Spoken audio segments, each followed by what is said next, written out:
guys, welcome back to my channel today. Thank you so much for stopping by. In this video, we'll be cutting and sewing this straight palazzo jumpsuit that you can see on your screen. So if you're interested, keep on watching and let's get started. My fabric is already folded into two and we'll be cutting the front first, and my half length is 18 inches. So before I mark the length of my palazzo jumpsuit, I'm going to take out 18 inches. The length of my jumpsuit will be 58 inches. So like I said, my fabric is folded into two. I'll go ahead and mark 1 inch on the base of this pattern paper and I'll roll a straight line across. So this is going to serve as my guideline. After doing that, I'm going to measure the distance from my waist to my crotch line. Okay, so a video will be displaying on the screen on how to take your crotch measurements. After placing your tape like this, whatever you have, go ahead and divide it by 2. So the measurement I'm working with for my crotch line is 16 inches. So I'm going to mark 16 inches and I'll roll a straight line across.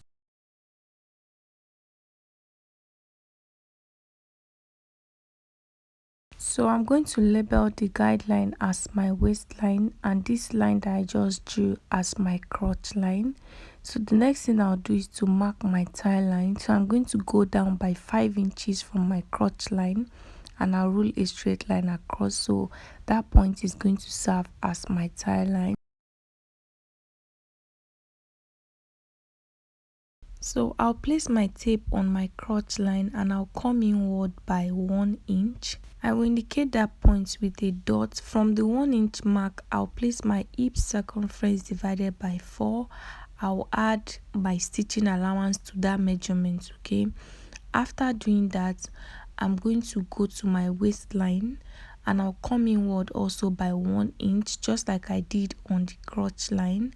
I'll indicate the 1 inch point with a dot like this, and then I'll place my tape after the 1 inch mark and I'll also place the same measurement that I have on my crotch line, which is my hip circumference divided by 4. After doing that, I'll connect the 2 dots into a straight line. So the next thing we'll do is to get our crotch extension line. So to get your crotch extension line, place your tape on your crotch line, whatever you have, divide it by 4. After doing that, what I had was 3 inches. Okay, so I'm going to extend that crotch line by 3 inches and I'll indicate that with a dot. After doing that, I'll use my ruler to connect from that point to meet this straight line, just like you see me doing. So you can use your free hand to do this. After doing that, guys, the next thing I'm going to do is to go to the waistline and I'll mark my waist circumference divided by 4. Okay, so I'll place my tape like this and I'll indicate my waist circumference divided by 4. I'll indicate that with a dot. I'm going to add 1 inch for that and 1 inch for stitching allowance. Okay, I'll mark my 1 inch for that. I'll also go inward like this and mark the 1 inch for stitching allowance. After doing that, I'll use my ruler to connect from that point to meet the crotch line. Remember, we already have our hip circumference divided by 4 plus our stitching allowance on the crotch line. So I'll connect from the waistline to meet the crotch line just like this. After doing that, I'll go ahead and extend the line that I have on the crotch line to meet my tie line. Okay, so at this point you get to determine how free you want your palazzo pants to be. So go ahead and measure your round thigh circumference and divide it by 2, not by 4, by 2. Whatever you get from that measurement, go ahead and add your allowance for ease however you want it. So I want the wideness of this pant to be about 15 inches.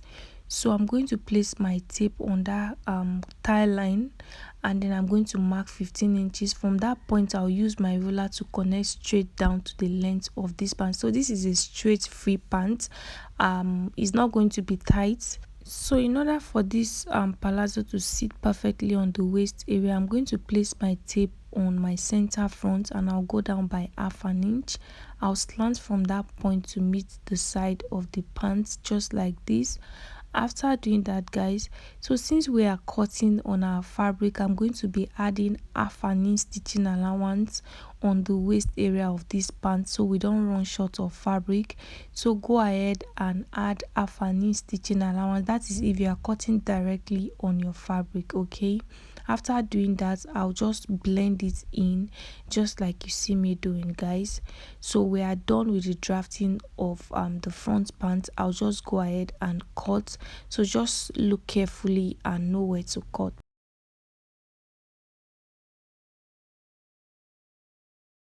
So I'm done cutting, guys. I'm going to place my tape on this crotch line to confirm my hip circumference, and yeah, it's correct. So what I'm going to do is to place this on my fabric to cut the back. Okay, so I already went ahead to fold this fabric into two, just like I folded for the front, and I made sure that I had extra fabric on the crotch area and on the upper part of this fabric. Okay, so what I'm going to do is to extend this crotch extension line so that the two crotch line is going to sit together. So when placing your fabric to cut the back pattern, make sure you have at least 1 inch allowance on the upper part of your fabric. So I'm going to extend the back crotch line, okay, because that is where the bum will be sitting.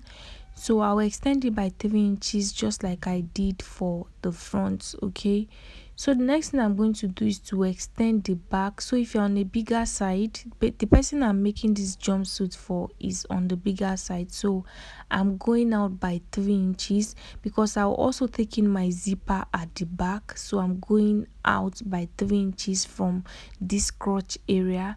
So next thing I'll do is to connect to meet the 3 inches mark on the crotch extension line. I'll first of all use my ruler to connect the dots like this into a straight line, okay, so that when you are fixing your zipper is going to be straight, and then I'll connect like this to meet the 3 inches mark. So guys, you know we went down by half an inch on the center front for the front. So for the back, I'm going to go up by 1 inch on the center front, right? So I'm going to connect from this 3 inches mark that I extended on the back. I'll connect from that 1 inch to meet, okay, the 3 inches mark, just like you see me doing. After doing that, we have extended the waist for the back, and we want the waist for the back and the front to be the same. So I'll place my tape on the front waistline. What I had was 12.5 inches. We'll make sure that the back waist is also 12.5 inches. So I'm going to place my tape from the extended part, and I'll look for 12.5 inches on my back fabric. I'll mark it just like you see me doing. So after doing that, I'm going to remove my pins from the fabric, and I'm going to use my chalk to indicate my crotch line on the back fabric. Okay, I'll just extend the line so that the line will touch the back fabric, and then I'm going to raise the front fabric up, and I'll use my ruler to connect from this the new 12.5 inches to meet the crotch line, just like you see me doing. So we have a new waistline for the back, okay, because we already extended the back waistline, and we want the back and the front waistline to be the same by the time we are joining our fabric together. So what I'm going to do is to connect from the 3 inches that we extended the back waistline. I'll connect from there to now meet the new waistline. In case you are confused, I have another jumpsuit tutorial where I used a pattern to draft it, and the jumpsuit also has a pocket. I'm going to leave the link in the comment section. Okay, I'll also go ahead and extend the leg of the pants by 3 inches for the back. After doing that, guys, I'll go ahead and cut. Okay, I'll just trim off the sides the way it is and the new waistline, and this is what I have after cutting.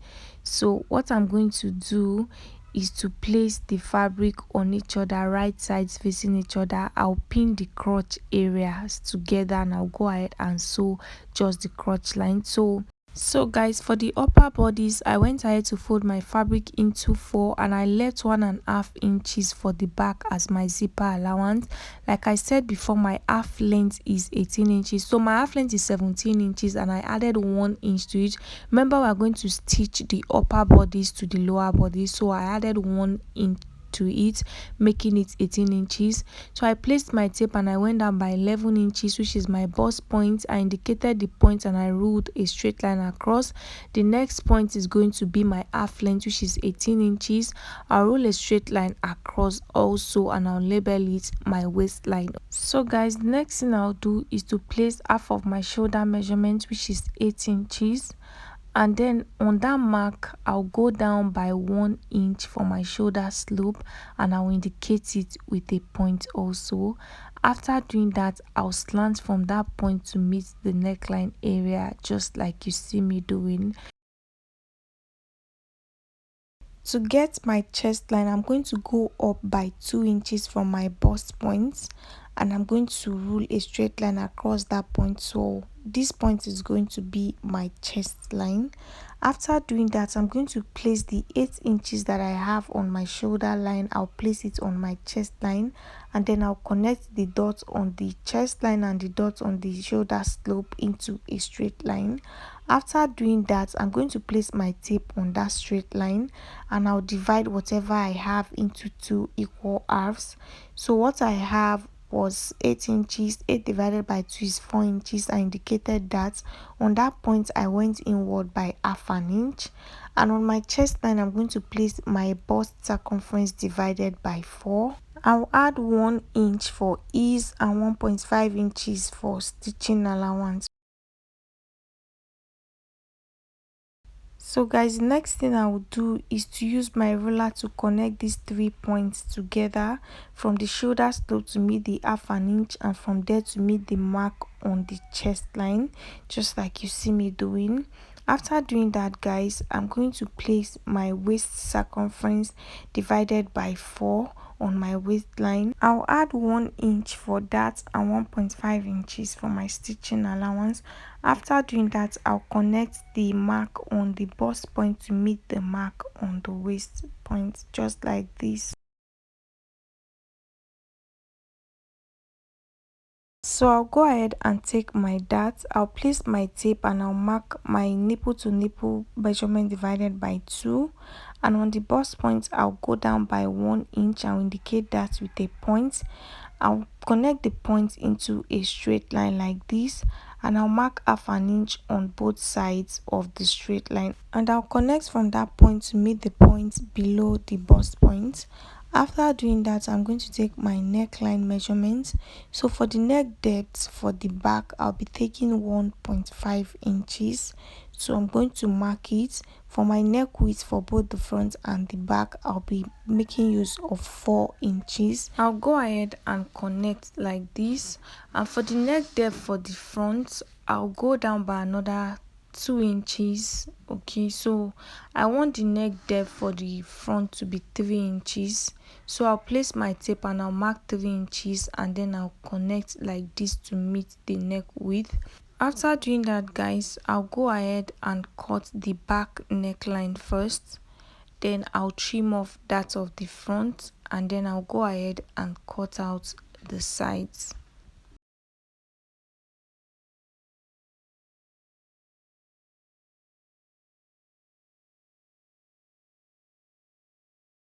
So guys, I'll go ahead and notch my dart. So I only cut out the back armhole. I'm going to separate the front and the back, and then I'm going to trim off the remaining parts of the front armhole. So the front armhole is the part that I went inward by half an inch, so I'm going to trim that out. After doing that guys, I'm going to go ahead and cut out lining piece for both the front and the back. Okay, so I'll cut out lining piece for them, and I'll sew the lining piece in place. I'll also go ahead and take in my dart for both the front and the back.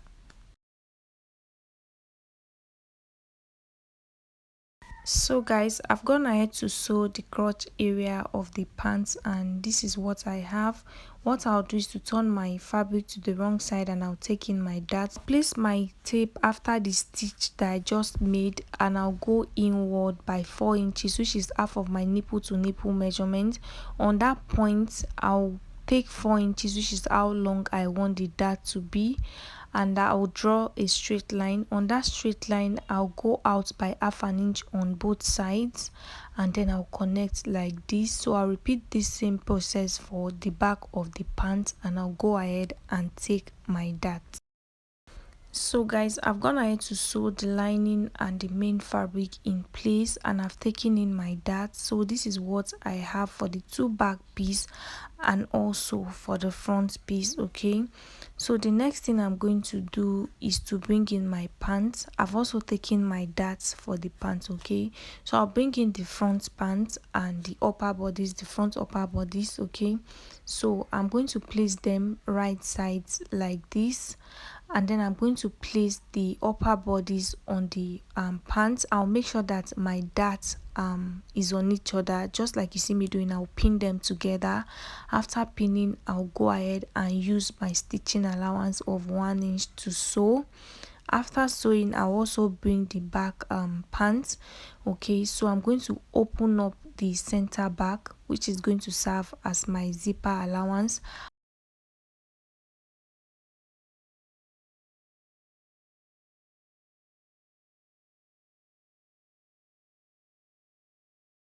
I'll place the two back piece on the pants just like this. I'll go ahead and pin. I'll make sure that the darts are sitting together. After sewing, I'll go ahead and fix my zipper to the zipper allowance that I already have at the back. Okay, I'll fix my zipper. After fixing my zipper, I'm going to join the two shoulders together, and I'm going to attach my sleeves. So guys, I went ahead to just create this very simple puff sleeves. You can go ahead and do any type of sleeves that you want, and then I also attached my zipper. So the last thing I'm going to do is to close the pants. So I'm going to pin the two crotch areas together. I'll also sew the sides in place using my stitching allowance. And the last thing I'll do is to hem the base of the pants. And yeah guys, that brings us to the end of this tutorial. I hope it was helpful. Please don't forget to like this video, leave your questions in the comment section. Thank you so much for watching. I'll see you guys in the next one.